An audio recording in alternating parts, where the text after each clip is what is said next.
Salut à vous fidèles amis internautes, très heureuse de vous retrouver ce matin pour suivre le tout premier numéro de la revue des titres de cette semaine. Démarrons avec la manchette du quotidien Fraternité. Violence post-électorale et enlèvement de 2 touristes français. La Jatrouée de Guézo a besoin de nos doigts. Que les fils du Bénin se mettent au chevet de la nation. Le journal du service public La Nation, dans sa parution de ce jour, affiche en manchette: situation post-électorale, de multiples appels à l'apaisement.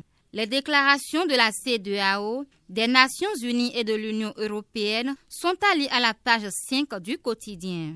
Allez toujours dans les colonnes du même journal, traitement de l'information post-électorale, la RAC invite à la pondérance et au professionnalisme. La dépêche, suite aux malheureux événements qui ont émaillé le scrutin du 28 avril 2019, ce silence de Patrice Talon. Le journal parle également du sport et titre « Sport pétanque ». Le Bénin décroche l'organisation du championnat du monde de 2022. L'événement du jour à présent, acte vandalisme au cours du scrutin du 28 avril et événement post-électoral. Les sages et notables de Parakou condamnent. Tension post-électorale, la plateforme électorale des organisations de la société civile fait des recommandations, informe le même quotidien. Nous sommes à présent avec le quotidien Les Pharaons qui affiche à sa une. Après les violences des 1er et 2 mai, une multitude d'appels à préserver la paix.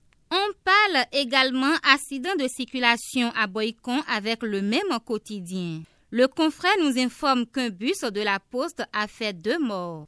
Toujours avec le même quotidien, sécurité publique, le chef d'état-major général invite les populations au calme. C'est le tour du quotidien La Primeur qui titre « Violence post-électorale au Bénin ». Les têtes couronnées de Parakou appellent à la préservation de la paix. Ils désavouent les auteurs et instigateurs de ces actes de vandalisme dans tout le pays.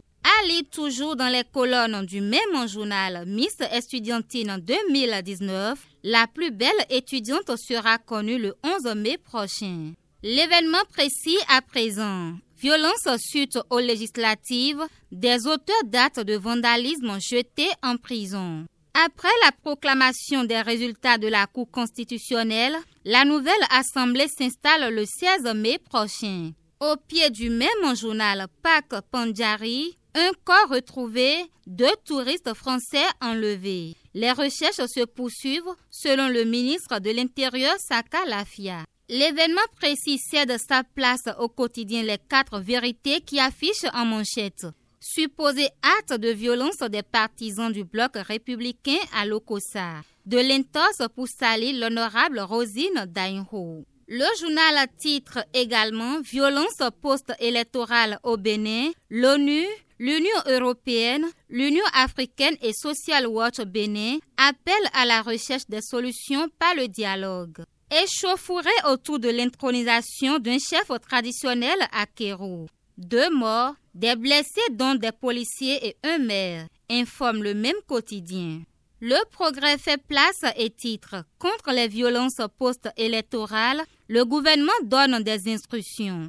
Renforcement du système éducatif, bientôt une base de données des enseignants », rapporte le même quotidien.